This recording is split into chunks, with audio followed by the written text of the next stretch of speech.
sounds like a mission for them. And that's just more to it. Does that leave a lot of room for discussion?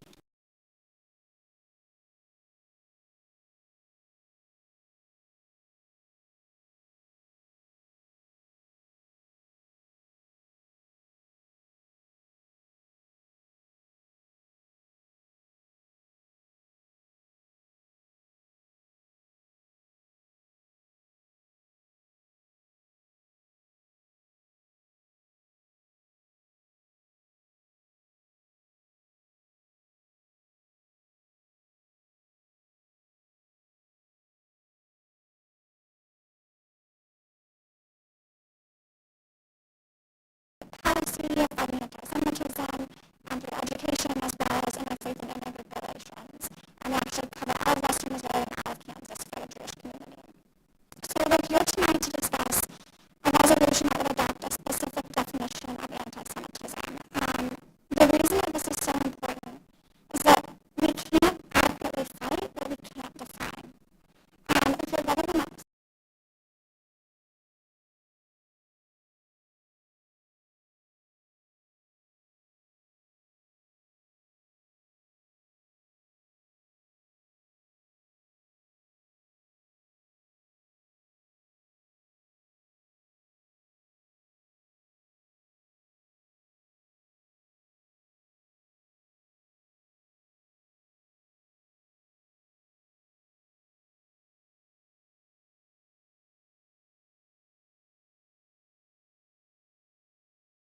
Was once again the highest number ever recorded of anti-Semitic incidences in America until 2022 numbers came out and showed a 36% increase in just 1 year over what was already the highest levels of anti-Semitism ever shown in this country.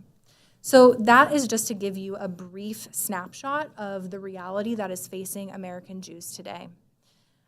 If you'll go to the next slide, please. Unfortunately, due to a survey in 2022, we found that 41% of American Jews say that they feel less secure in this country than they did 1 year ago. And the next slide.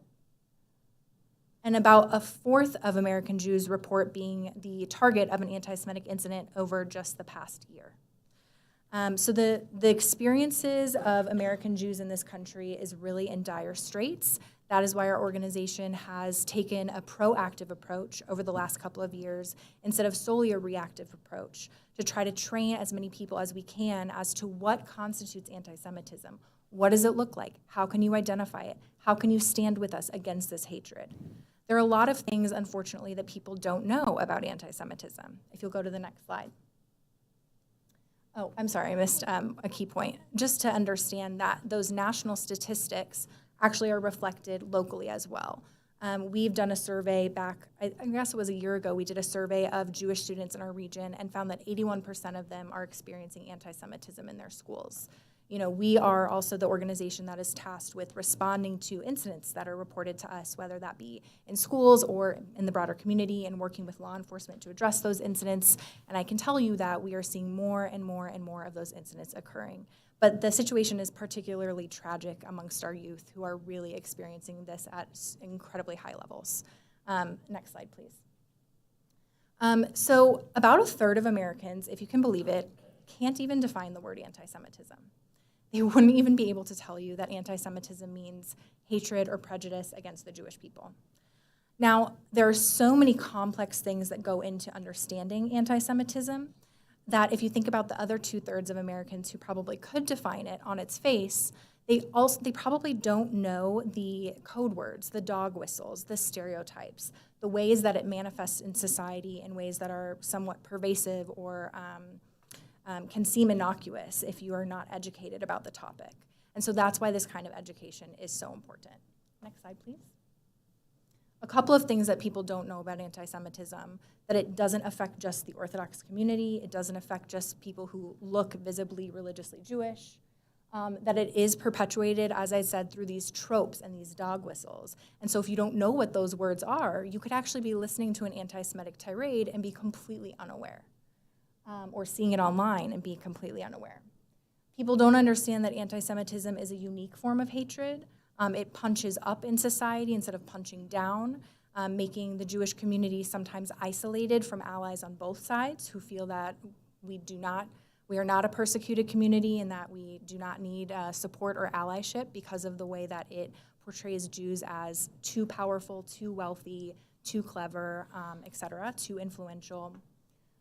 And many people also do not understand that anti-Semitism isn't just a hatred of Jews, but it's also just a certain perception of Jews. So all of those stereotypes that I mentioned of too wealthy, too powerful, et cetera, someone could believe in their heart that they don't hate Jews, but they still feel that way about Jews, and they have that perception of who the community is.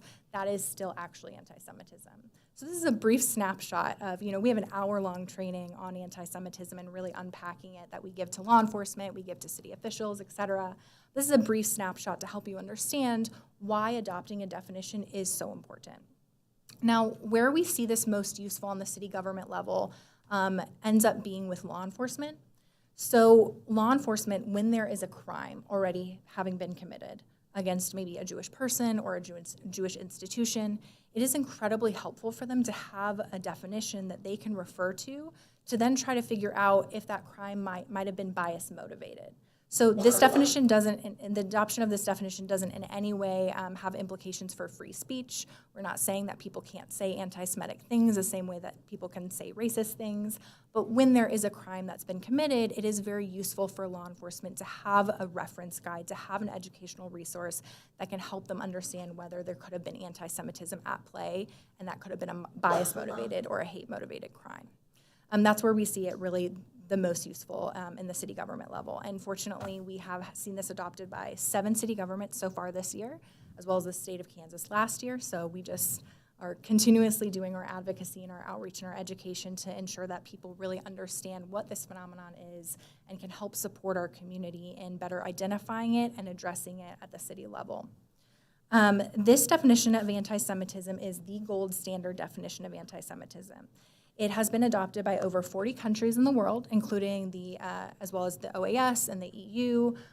It really is the gold standard definition. It was created in 2016, first adopted under the Obama administration, then used heavily in the Trump administration, now used again in the Biden administration, which is to say that this is a nonpartisan definition. This is a definition that has enjoyed the support of both parties, and it is not something that should be seen in any way as partisan. It's really important for us as a community to ensure that our fight against anti-Semitism remains nonpartisan and outside of the political sphere. But again, where this definition is helpful is law enforcement. It can also be really helpful just for city leadership to understand that when something happens, better understanding if the Jewish community needs support in that time. Is that something that you should maybe make a public statement about, reach out to your Jewish neighbors or your Jewish constituents about? Like I said, education is our number one barrier to combating anti-Semitism, but it's also our number one opportunity for combating anti-Semitism. And so while adopting a certain definition might seem in some ways very minor to our community, it actually has been incredibly impactful, and I hope that it is something that you will consider supporting. So the next slide just shows, for those who don't have this pamphlet, this is included in your pamphlet, the full text of the definition, but this is just the first part of the definition. The definition then goes into 11 different examples of what anti-Semitism is commonly seen today and the contemporary manifestations of anti-Semitism today. Again, this was developed with the International Holocaust Remembrance Alliance, which is a group, a coalition of many different governments and civil society members after many, many years of work. And it's something that has really made an impact for our community in this fight. And so thank you for your consideration. No, thank you. I appreciate Hillary reaching out and then you coming and present this evening. Is there any questions on the item? And is there a motion? Move to approve the resolution. Second. All in favor, please say yes. Yes. Opposed, say no. Motion carries. Again, Thank you all so much for your support. It really means a lot. Thank you. Thank you. Have a good evening. Item number 11, which would be a resolution opposing freestanding emergency care hospital, resolution number 23045, and a representative of the hospital, Dr. Righteous, is here this evening to present on this item. And good evening. Thank you for the invitation to speak. I'd like a moment to explain what a certificate of need is. In the state of Missouri, under Statute 197.3, Missouri requires that someone who wants to build a medical facility or purchase a piece of equipment above a certain threshold, apply to the state for a certificate of need. Now, Missouri is one of those states that has a certificate of need law because they want to prevent overbuilding and overutilization of healthcare resources that are so precious. The HCA has applied for a certificate of need to build a 3-bed freestanding emergency room at the intersection of 152 and 169 highways, right behind the Costco. We do not think that it is a worthy application, and I would like to tell you why.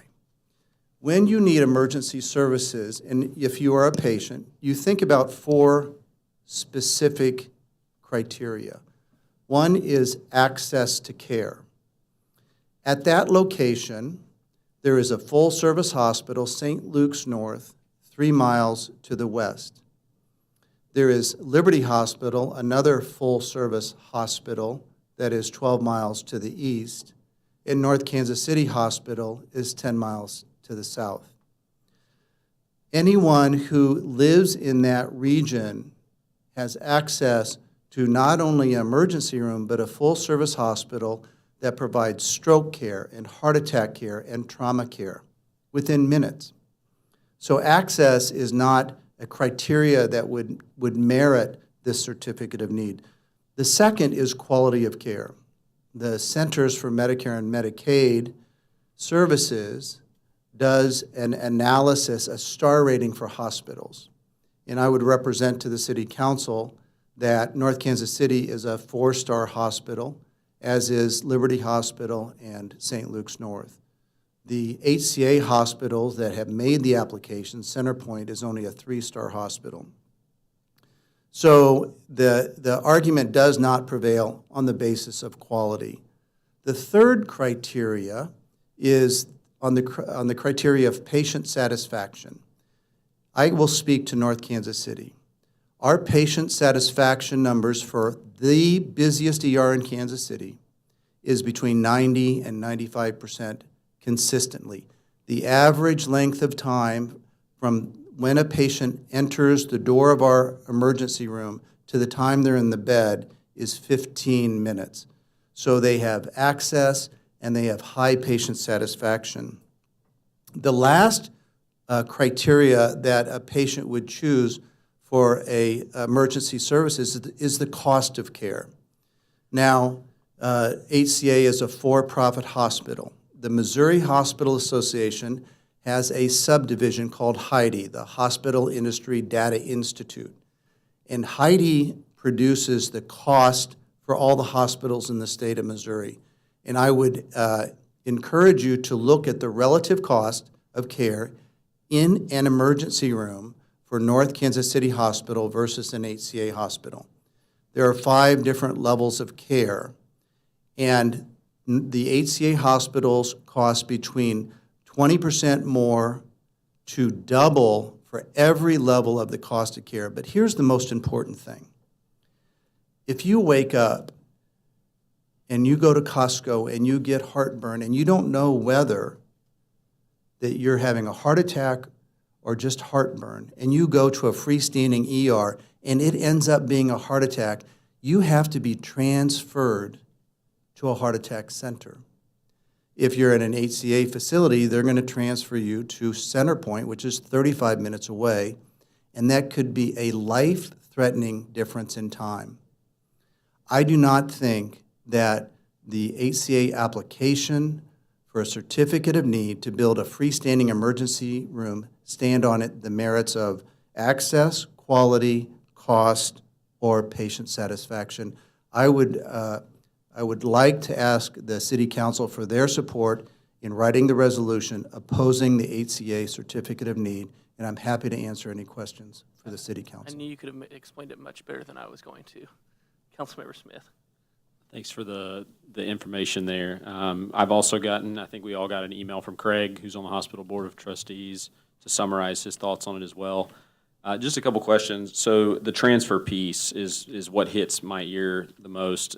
So if they are at the freestanding ER with a heart attack, we use your example, is it is there no requirement they bring the patient to the nearest facility, or would they automatically transfer out to Centerpoint, 35 miles? It is the choice of the institution that is referring the patient out. So to give you an example, a St. Luke's North patient who's having a heart attack would not necessarily go to North Kansas City. They could go to St. Luke's on the Plaza because it's within the same system. So I cannot confirm that a freestanding ER will send a heart attack or a stroke to the closest facility. Okay. In practice, what does that look like? Is it typically, you mentioned St. Luke's North, would they typically go to the Plaza, or would they come to North Kansas City more often than not? It depends on the acuity of the patient. But I will tell you that the permanent damage from a stroke goes up significantly for every 15 minutes that pass. Sure. And the risk of dying from a heart attack goes up significantly, goes up by 7.5% for every 15 minutes of delay. And that's why this one hits my ear particularly. As far as the rest of them go, I struggle to see how having another option is net bad for people in the Northland. You mentioned that, Liberty's 12 miles away, St. Luke's is actually really close, and then North Kansas City, I don't recall the distance. And I can only speak personally. I understand the average time at the ER is 15 minutes. I came in personally with kidney stones, not to be too graphic, throwing up, writhing in pain. I was there in the ER for an hour and 45 minutes, 2 hours before I could get back to a bed. And I know that's a one-off, but in my experience at the ER, it's been at least an hour each time I've been there with somebody. So I wonder if having even a 3-bed, which is quite small, would alleviate some of that. I struggle to see how more options are bad. And I say that with the caveat that I understand this would also be competition for North Kansas City Hospital, and I want only the best for North Kansas City Hospital, but I also want what's best for the citizens of the Northland and North Kansas City. So that's my concern. I wonder. Sure. Thank you for the ability to comment. I'm not worried about the competition. Okay. What I'm worried about is that the 3 hospitals that provide care in the Northland have, by independent third parties, CMS, proven that they have higher quality. By the Missouri hospitalization, prove that North Kansas City have lower cost. And I will tell you that anecdotally, it was reported to me that Liberty Hospital has a 96% satisfaction rate, and I can prove to you with the reports that we provide to our board member, Craig Leonard, that our ER satisfaction is in the 90 to 95% range. I don't think that providing another 3 rooms or another ER is going to improve the quality of care in our community, and it certainly will not improve the cost of care. Do you know in the Northland how many, dedicated emergency room beds there are? North Kansas City has 42, St. Luke's North has 25, and Liberty Hospital has 27. You know exactly how many. Okay. And there are 35 urgent care facilities north of the 35 urgent care facilities. So if your illness is something that could be taken care of, a minor problem, it could be taken care of at an urgent care center, of which there's 35. But if it's the serious conditions, you need the full-service hospitals that have proven their quality and their patient satisfaction. Perfect. For other council member questions. I guess in fairness, since I did move this before public comments, I should ask if there's anyone else here in the crowd this evening that was wishing to speak on this item. I should have done that on number 10 as well, but I messed that up. Nobody? Okay. I figured that was the case, but wanted to check anyways. Good? All right, thank you. Thank you for your time. Thank you. With that, we will take a motion on the resolution. Is there a motion to approve? Motion to approve. Is there a second? Second. All in favor, please say yes. Yes. Yes. Yes. Opposed, say no. Motion carries. Next item, which is the consent, correct? No, comments from the public. There we go. We are now opening comments from the public. Anyone wishing to speak this evening, please step up. And here we go. Good evening. My name is Carol Broadway. Yeah. Can you hear me okay? Yeah, you can just pull it down there, I think. Yeah, perfect. 833 East 24th Avenue. I've been here before. You all know me. So I understand that there is going to be like something you are going to talk about the golf carts. I had a question that that I didn't research, which was how many have you had any accidents with the golf carts that you have here in North Kansas City, the utility golf carts? Anybody know? 0. Okay, so I just want to reiterate that all the research that I did, all the towns, okay, there were 0. There were no accidents of any kind. And somebody asked me recently, now I'm looking for it and I had it, now I've lost it. What would you do? Where would you go with a golf cart? So I said, well, this big little city has lots of opportunities. They have parks. They have concerts in the park. I would go to the bank. I would go to the post office. I would go for breakfast. I would go to Save-A-Lot if I had some last-minute thing to shop for. I can go to the gas station for my lottery ticket. I can go to the library. I can go to City Hall. I can go to the police department. I can go all around. I can do many, many things with the golf cart. And so knowing that it's a safe way of transportation because it's within the city limits for the speed limits, and also it's cheaper than gas. So, it's an economical way to get around.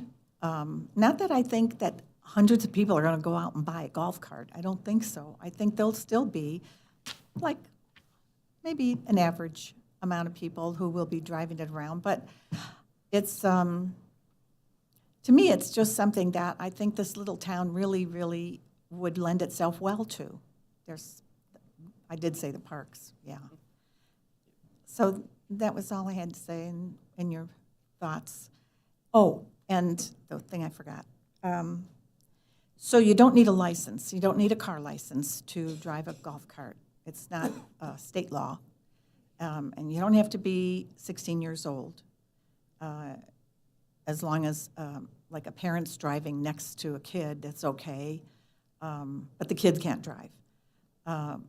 And the only thing I think that would be unfair to local business, because I'm a big proponent of local business, is that if you can't cross the Armour Road, that would be a shame because you're missing all those people that have businesses along the north side, or I'm sorry, the south side of Armour Road.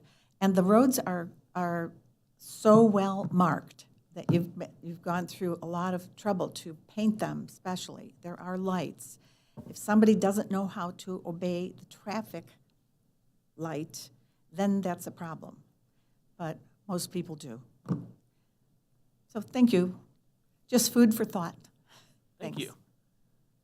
Further public comments?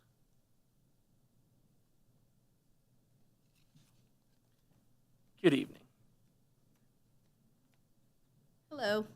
My name is Bridget Youngs, and I live at 1714 Northeast Clubhouse Drive, North Kansas City. So basically, I know we have we started with 6 months for the transportation when we actually could decide more. I know that. But I just had to come put my 2 cents in, especially since I live 1.4 miles from where I work. But I can't walk it in this heat. I can't, especially as a bartender, show up, be a sweaty mess. Who wants to buy a drink from that? So, but anyway, I just want to, put my 2 cents, like I said, that hopefully we can get something going, or I don't know if you have to wait for the 6 months or you could start something earlier. But, I met so many great people that live here in North Kansas City that, used that bus every day to go to work, especially at North Kansas City Hospital. And it's just one day I borrowed my sister's car, and I was coming down from Sunny Hills where I live, and I saw a maintenance lady who's lived there 23 years walking down to pay our rent because we have to pay it at French Quarters, and she would normally take that bus. And she's walking with a cane, and luckily I had my sister's car that day, and I picked her up, and I took her down and then brought her back up. But normally that would have been a time where she could have took that bus, you know? So, anyway, thank you. Thank you. Further public comments?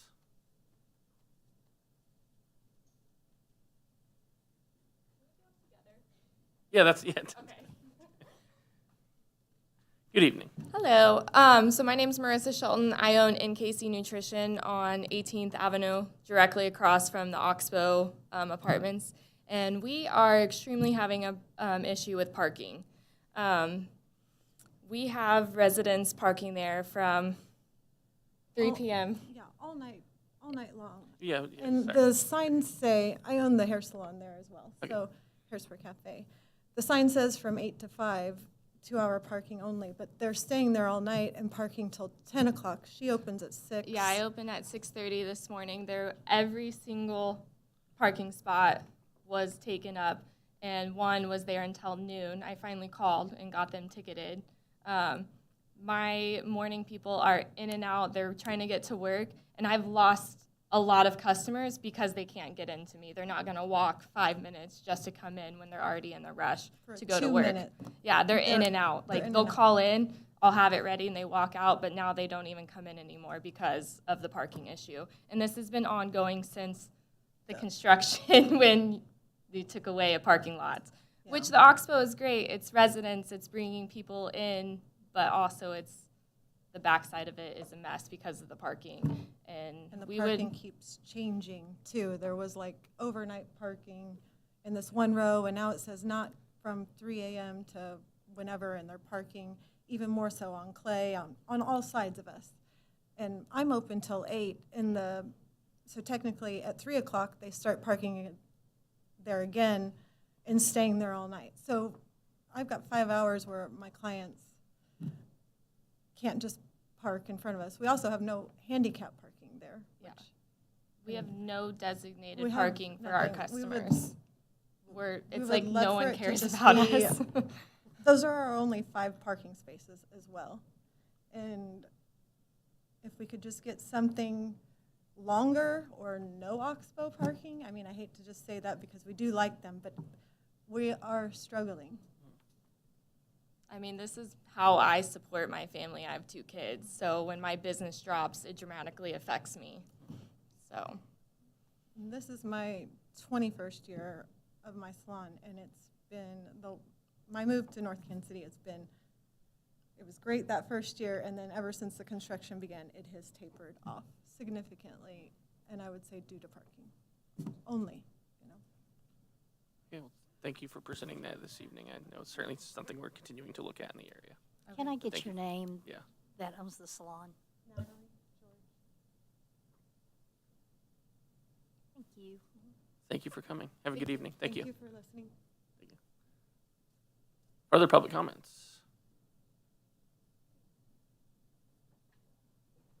Okay, seeing John coming, we will move on to, no, I'm kidding. I'm kidding. No, please, John, please. Good evening. Mayor, council, thank you for letting me take a couple minutes. I see 5 minutes, so hold on, I'm starting it. The parking problem's been a problem. A lot of us dealt with all the construction. As they started moving in, we're like, oh, finally, this is all over. We are still having some issues. The police department's done a great job on trying to police this. We've been working with Kim, trying to get signs up. All that's happening. We have noticed a decrease in the parking lot of residents there. But if you travel the streets early in the morning, they've all shifted to the street. And I think the only person in the room is probably Mr. Barzee and myself and maybe Kim kind of knows how all this whole thing took place years ago. When the RFP went out for the parking lot to get turned into an apartment building, the original plan was we lost 123, don't count all my numbers correctly, 123 spots. I think we were supposed to get around 85 on the first floor of that parking structure that was set up for all the businesses in the community. And then when the Oxbow sold, the new management company came in, the new owner came in, they said, we do not want any parking for businesses or any residents in North Kansas City in that structure.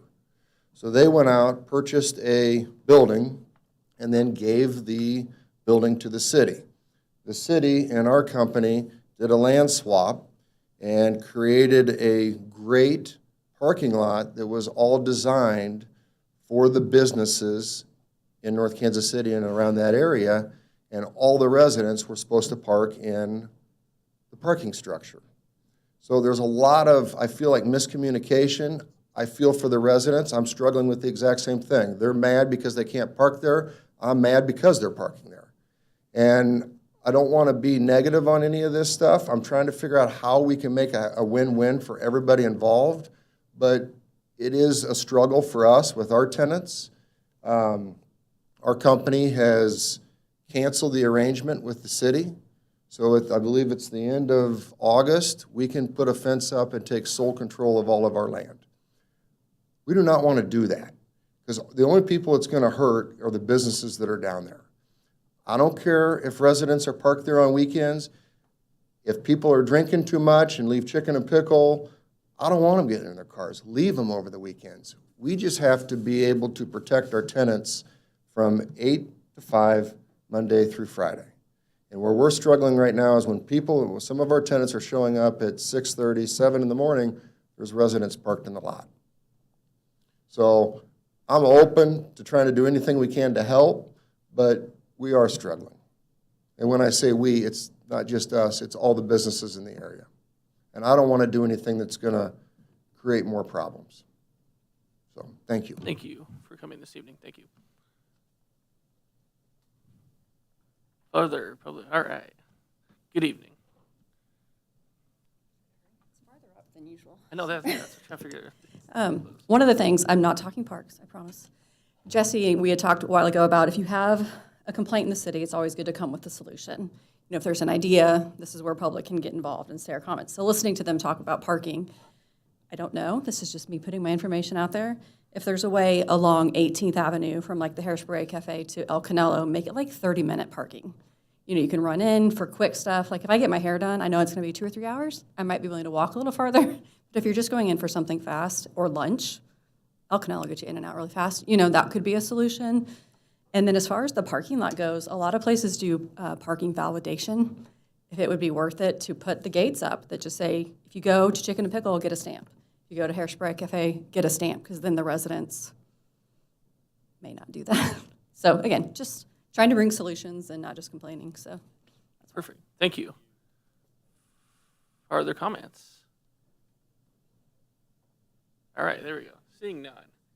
Next item, keep me honest here, Crystal, consent agenda, right? No. We have the Oh, discussion item. I was trying to skip my discussion items there. See, thank you for keeping me honest there. Number 6, proposed fiscal year 2023-2024 budget discussion. I mean, this really is just kind of the opener, right, for council. Right. I would like to lead off, though, with huge appreciation to Kim and Nick and Jamie, and I know Megan especially, and then the department heads as well for tonight's pre-meeting activities for the Bounce and Balance. It was wonderful. But I want to lead with that. But yes, the item tonight, it was on here mainly to see if there are any questions that any of you have received from residents or have yourself that you want us to hunt down. One thing I will remind the upcoming the budget chat where departments will go over their operations and capital is August 15th. It's coming up the next one, but we wanted to put this on there in case something's come up already. And then I know beyond that, we still have 2 council meetings after that to either further discuss or approve. Correct. It needs to be finally approved in at least Right. 2 meetings from now, but yeah, there's a buffer, or 2 meetings after that, there's a buffer. Correct. What do we got so far? There we go, Councilmember Smith. Did we pick up any pressing questions at Bounce and Balance that you'd like to share that we could be pondering as well? We didn't have anybody approach us with questions that we couldn't just kind of point to or maybe perhaps give a little bit of illumination to. But we also know that not everybody likes to talk to us, so we kind of placed this on here just in case maybe one of your neighbors or the residents that you represent had maybe come to you with a question. We always love having a little bit of time if it's a complicated question that we can give you a good detailed answer back and then put it into the staff memo. So kind of what our thoughts are is if you were approached during Bounce and Balance or between now and our next meeting, which is on August 15th, if you have any questions that maybe somebody, one of your neighbors or friends approaches you with, if you could send that to us, we will put that in our memo. That way, maybe if somebody asked you a question, maybe 4 people had wondered about it, and we can answer it within a memo. That way, A, it's posted with the agenda, but B, if anybody else had that question and maybe was too afraid to ask, it would be answered for them. There we go. Sounds like your inbox will be filled up later. Nothing this evening, though. Thank you, unless you had something farther, Mike. Good? All right, well, then we'll move on to item number 7, request for proposal for transportation services scope of work questions and discussion. I believe Jamie's stepping up to the mic here, right front and center. Oh, no, he's taking over laptop. Never mind. So just real quick, I'd like to introduce sorry. Jamie. Jamie is our city management intern. And one of the things that we try to do with our summer internship program is to have them present to a governing body to dig into a topic, research it, come with questions, come with solutions, and present it to a real governing body. This is something that is not covered in school, but it is an opportunity, and it's a skill set that has grown over time and with practice. So we are going to have Jamie. He is going to kind of present our public transit RFP. He's got some questions for you as we work to craft that to bring it back forward for your consideration before we go out for formal bid. And he said he doesn't want you all to take it easy on him either. So, welcome, Jamie. Hello. Not too far. There we go. Is that good? Oh, wow. Pull it up a little. Yeah. Oh, up? There, whatever. Yes, you don't have to keep like. There you go. I can? Okay. I know. Shu and I are a little bit different heights, and so it's a little difficult. Thank you for that warm introduction, Kim. Yeah, like she said, I've been helping Kim with the crafting of the RFP for the transportation discussion. I've watched a couple council members speak on this in past meetings, and I've talked with Kim and other staff members about this. I think I have a pretty good start with the current scope of services, which you all should have a copy of. But there are a few questions that I'd like to talk to you guys about, just so I have a better understanding, and staff generally has a better understanding of how to craft this. That sounds so loud, sorry. So the first question I had, and I hope that we can have lots of discussion on this, is what were the hours of operation? The current hours of operation for the KCATA contract are 6 a.m. to 6 p.m. I'm wondering if when I craft this, we should include language that would keep those current hours of operation, or we should change those. So I'll go ahead and ask a question then. Is that flex route or is that fixed route? Both? That is everything, I believe. Okay. Yeah. So their first bus runs through here at 6:30 or 6 o'clock? 6 a.m. Okay. Questions on or comments on this? What do you want? Same hours? Councilmember Smith? Same. We discussed hours a lot, and I think the reason we scooped 6 to 6 was that it catches the pre-work crowd. It catches those trying to get home from work. I don't know, like kick it. Bridget, you take this a lot. Is 6 to 6 working for you and people you know that take it? Yeah, that's definitely the main. I know. Okay. I know I'm not supposed to ask questions, but like it helps to have you here. So I was just gonna say she's gonna answer at least get on the mic here, but okay. That's cool. She said yes. Yeah, she said yes. Yeah. For those on TV, it has to go into a mic, so it was a affirmative. 6 to 6 sounds good. Next slide. I will include that language. Okay, so then the next thing that we need to do is we need to figure out if we want to do point-to-point transportation or zone-to-zone transportation. I have some definitions of that on the screen right now. Point-to-point transportation involves direct routes from one specific location to another specific location. In point-to-point systems, drivers follow no predefined routes. Passengers must initiate start and stop points. That is in opposition to zone-to-zone. Zone-to-zone transportation involves creating pickup and drop-off zones in specific places. Passengers travel between zones and to reach their destination, but vehicles do not stop at rider-requested locations. In simple terms, I guess that slide is not there. You can think of point-to-point transportation similar to an Uber or an Iris system. It would involve the burden of scheduling those rides to fall on the user itself. Do you have a question, Councilwoman? Yeah, well, an opinion. I think we have to consider all the above, just because, I mean, zone to zone, I know there's quite a few people that get dropped off at Harrah's. There's quite a few people that get dropped off at North Kansas City Hospital, quite a few people that get dropped. So I can't imagine then dispersing them to each business, point to point.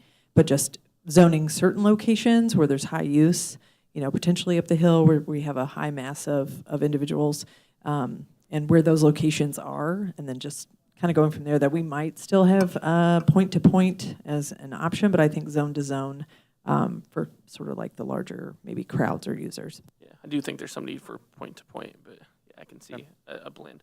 Councilmember Smith. For this one, I would say both and. So point to point is the number one thing that people liked about the Metroflex is you could truly go from your apartment to the hospital or truly go from Sunny Hills to work rather than being dropped off a quarter mile from. And that seems to be the biggest failure and the biggest inconsistency with how it was pitched here on the dais to us. It was billed as a point to point. I say zone to zone as well because I want us to connect to the greater area. So if we're considering that a zone, I would say we would drop off at the boundaries so that they could get a fixed route bus at the North Oak stop and run up North Oak, or wherever those connect. Those would be a drop off point, and it would be just outside our boundary where there's a stop that they could get picked up. Understood. Okay. I guess on something like that, how would we know someone's waiting to be picked up to be brought into town, though? Well, that's a great question. The inverse of that. That's my next slide. What would be expected of users, and what would be, are we going to require them for zone to zone, or excuse me, point to point? Would we require them to have an app or a phone number that they could call in order to contact or arrange those, or what would the burden look like for these users? I know that some people have thrown around the idea of a residency requirement for some, for either the zone to zone or the point to point, or both. Should there be a fee? The current KCATA contract does not operate with the fee system. And so these are all things that we should consider when crafting the RFP. I would say no residency requirement. Obviously, it's an economic development thing as well. There's certainly plenty of businesses that have people connecting via the bus system, and we want to make sure that they're able to still able to get to work as well. What else we got? Fee? Okay, how about the fee? I can keep going. Someone else. There you go, Councilmember Tull. I mean, I think we're wide open. We're trying to create something that doesn't exist, and I think you can be wide open in your RFP for open suggestions. But I think you could do something of a nominal fee like we used to have and differentiate between a zone and a point-to-point. Like it used to be, well, when I first moved here, I think it was a dime, and it was up to a quarter maybe to go point-to-point, and make that dime or a quarter, and maybe the zone less or free. I mean, I think it would help with scheduling and maybe not get as many people that don't show up or other problems. So I think having even a nominal fee like we used to have could be helpful, and you could differentiate between those two services that way. Councilmember Smith. Yeah, I agree in principle on that, but we are, as she mentioned, wide open to, like, if the proposal comes through and they're looking at charging a fee for this reason and it makes sense, we would listen to that. One thing that gets mentioned a lot is cost to collect. How much does it cost to collect the quarter per ride? It's usually a pretty negative value proposition to collect a low fare. Unless you can make it a frictionless piece, like a tap to pay, then how do you get people who just pay with cash? So it becomes a very difficult thing to put our arms around. I would say I want it out open. I want to see what comes in rather than, I don't know how that looks on writing an RFP. I apologize, but if we start putting too many specifics, we might get ignored because it's too hard to hit all of our specifics. Councilmember Saper. I'd like to further agree with that. We need to present an RFP that requests creativity to solutions once we've established our parameters, which are point-to-point combination and zone-to-zone, and the desire to get people to other bus stops outside of North Kansas City. That's a sort of package. And to the extent that other providers can creatively meet those needs, I'd like to keep it open as possible in the RFP to use their creativity as well. They're in the business. They do this. There we go. Next slide. Absolutely, yeah. So that answers some of these questions. I had another question about connections, but as you said, Councilmember Smith, we should include connections to pre-existing KCATA stops. And I would point to those. Those are all relatively far away, I think. Is Vivian North Oak would be up by Lowe's, I guess, or the new Aldi. Hey. But I would look at connecting to the edges of North Kansas City rather than like.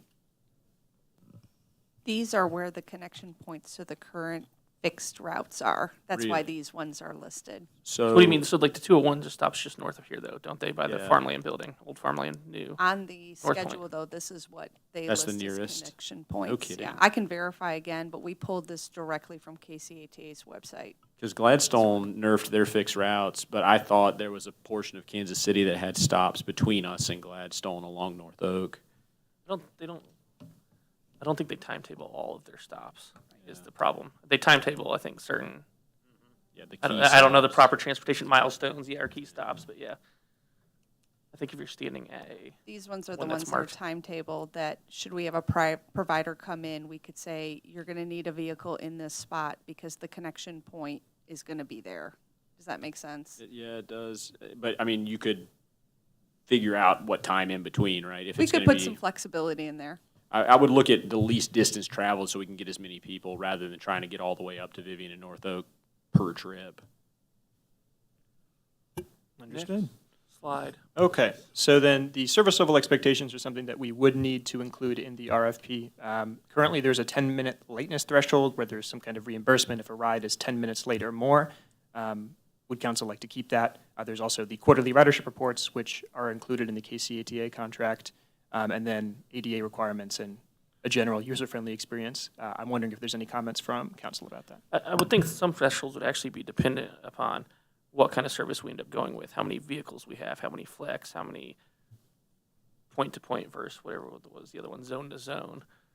So again, I think it's kind of opening that up to seeing what they propose and then probably working on some service level agreements. But that's at least point one. What else we got, Councilmember Smith? The mobility piece, I'm not clear on the federal requirement for KCATA, but I believe they have to provide paratransit where they operate fixed routes and in a certain radius. Now, if we don't have them as a fixed route, they're still running their buses up Burlington. Do they still have to have the paratransit within however many miles? You know, I really don't have a great understanding on if they run doors closed, if they would need, if that burden of service level is still applicable to their contract to receive federal funding. That I really don't know. What is the paratransit distance? Is it 2 miles or mile and a half? One. I thought half a mile. I thought they stuck had in to my get you head. within a quarter of the stop, but I think the radius around the route is, I think, a little bit broader is what it is. Yeah. There's like 3 numbers in there, and I can't remember what they all mean. Yeah, it covers most of North Kansas City as Yeah. paratransit. But if they are still required, then we leave it out of the RFP and leave it to them to figure out. I But do if feel like not- it needs to be clarified, but I do feel like there was something to say that it's not really a route if you don't have any stops. We also wouldn't be receiving federal dollars. So I'm unsure what that So if we're still looks using like. it, then they might want full fare on that as well. And they will want it. want us to pay for it? Yeah. Mm. 4 times the amount, too. Just made up. Yeah, mobility is definitely, or accessibility and making sure we have vehicles accommodate people of all needs is, I think, an important aspect. Perfect. Further comments on this slide? Next slide, please. Okay, just any other specifics you would like me to include in the RFP? Councilmember Smith. The one other question I don't think we answered for you was how they would get the rides, the app or the phone or whatever. Right. That's a tough one because to have a phone operation, like you have to have a call center on, and now maybe a provider has that, but it seems like the app-based, if we're going point to point, would be the best way to go. I'm just concerned with how that will land with the elderly groups who need to get from the hospital to their apartments, and that would be overly burdensome. So kind of leaving it open, but I would favor an app-based with some training that could be put out. I'd say if you get one of those larger transportation network providers that put in, I think some of them do still have some sort of dispatch system as well. So it might just be also, again, dependent on who actually replies to this.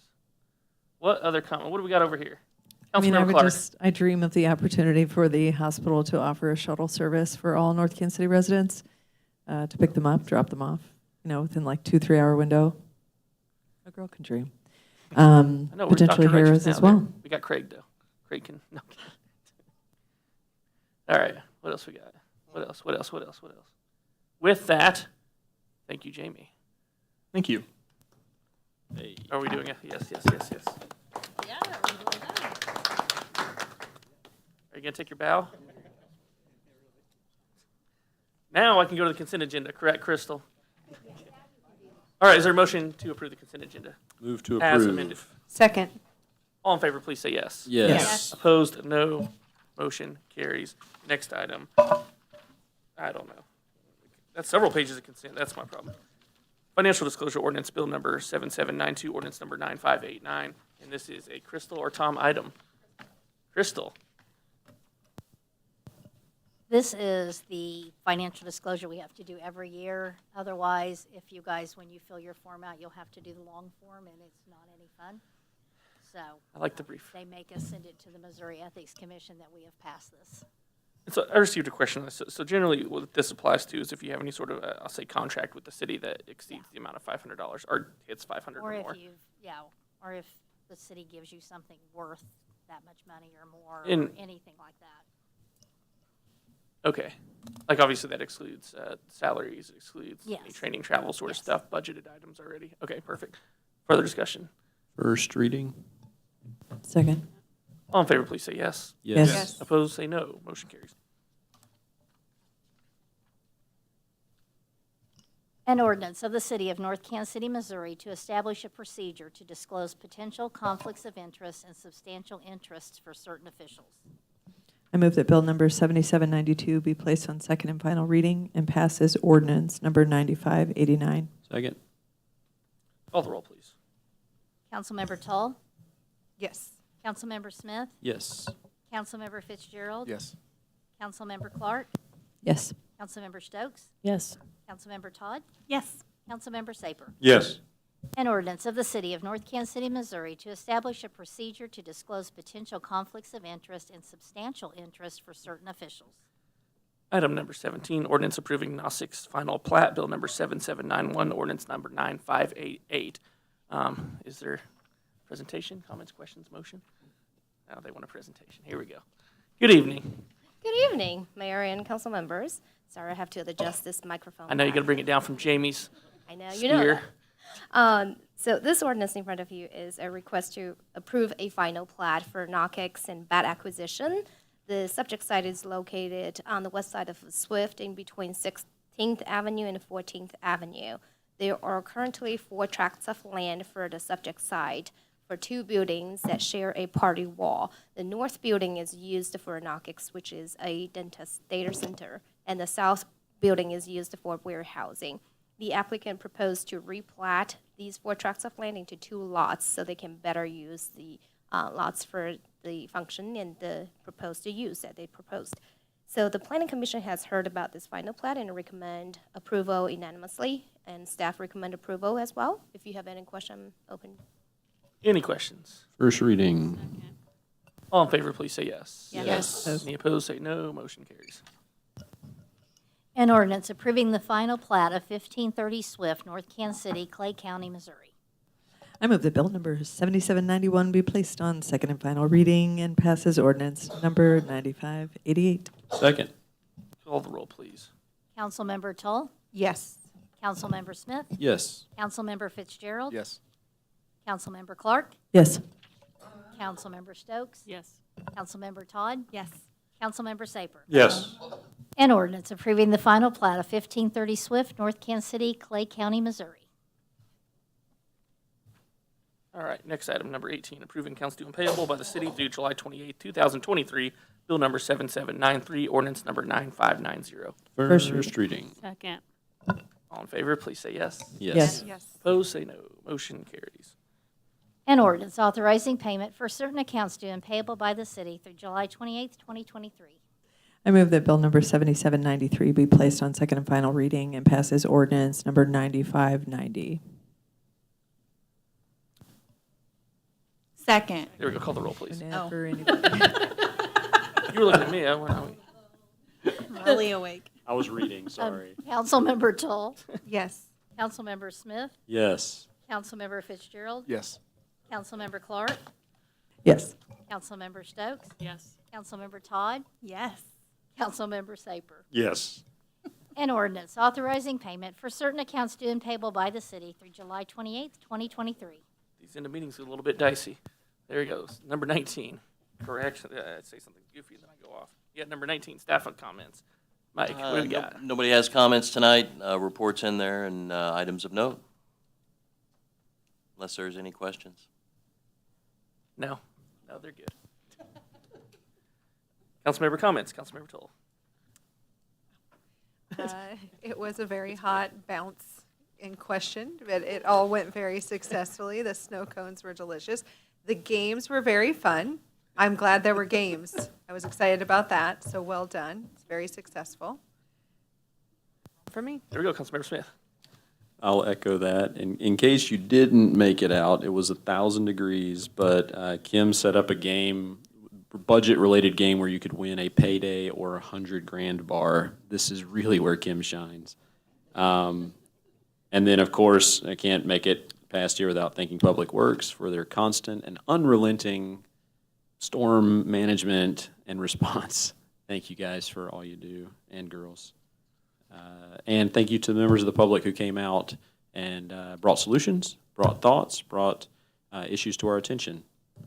That's all for me. Thank you. Councilmember Fitzgerald.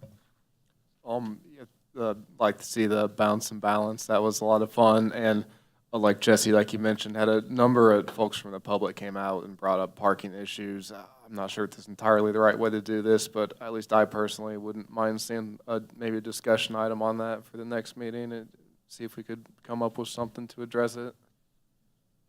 Perfect. Councilmember Alvarez, who's not here. Councilmember Clark. Yeah, I agree. Parking issue, we need to discuss it openly. I know it's an ongoing thing. I'd love to see like maybe some dedicated or some timing associated to relate to the businesses there. Those are great suggestions. And thanks for everybody that came out to speak. Bridget already left, darn. I'm going to be like, yeah, Bridget. She was excited to make it. I'm excited for the progress we're making on River Forest Park, the ongoing project that never ends. And it was great to walk through the mucky muck behind my home to find out that I own more land than I ever thought. And that tree that is down is mine. So if anybody's looking for firewood, I'm going to have a chainsaw party. You got to sign a waiver. And you're welcome to a little piece of history in my backyard. I'll tell you stories, whether they're real or not. Okay, I'm done. I mean, should we just shut it? Should we just shut it down after No this? I don't know comments. where we go. Yeah, Councilmember Stokes. She's saying no. She calling it. Councilmember Todd. I think it's because we started at 7. I think we just, our brains are tired. We're tired already when we started. No, thanks for everybody who came out, totally on board to, yes, discuss the whole parking situation. So let's get that on an agenda. Otherwise, hope everybody has a fabulous evening. You're not going to tell the stories too? Okay, Councilmember Saper. The federal hospital price transparency rule took effect on January 1st, 2021. That requires hospitals to post all prices online, easily accessible and searchable, and file pricing for all items, services, and drugs by all payers and all plans. And it goes on and on. And it's to make it transparent and open so people can actually shop around if they need to for hospital services. And I'm sorry to have to report to you that our public hospital, our city-owned North Kansas City Hospital, is non-compliant as of this date. And I would hope they would quickly correct that error of their ways and become compliant. Thank you. I think Public Works, as always, it's been a few storms there we've really got hit with, so hopefully we're done for a minute. There's no more blowing branches and trees everywhere. Did I skip someone? No, you already went. Okay. I was thinking, okay. Other than that, let's go to executive. Item number 23. Consideration 22. How about, let's try 22. I said the head nod there. 22. Consideration of request to hold and recess into an executive session as requested by the city administrator to be held on the state on a real estate matter pursuant to Missouri Revised Statute 610-0212. So moved. Second. Call the roll, please. Councilmember Toll, Yes. Councilmember Smith, Yes. Councilmember Fitzgerald, Councilmember Clark, Yes. Councilmember Stokes, Yes. Councilmember Todd, Yes. Councilmember Saper. Yes. Item number 23, consideration of a request to hold a recess into an executive session as requested by the mayor to be held on the state on a personnel matter pursuant to Missouri Revised Statute 610-0213. So moved. Second. Call the roll, please. Councilmember Toll, Yes. Councilmember Smith. Yes. Councilmember Fitzgerald. Councilmember Clark, Yes. Councilmember Stokes, Yes. Councilmember Todd, Yes. Councilmember Saper. Yes. I was going to, yeah, thank you on Bounce and Balance as well. Throw that in there now. I got a little discombobulated there. Anthony caught me off guard. Thank you. With that, we will adjourn. No, we will not adjourn. Oh, my goodness. For everyone watching at home, the live stream will cut out. Channel 2, the live stream will cut out. There'll be no further votes or business discussed this evening. Thank you. There we go. Now we're done. We made it. But Clay County goes into executive session.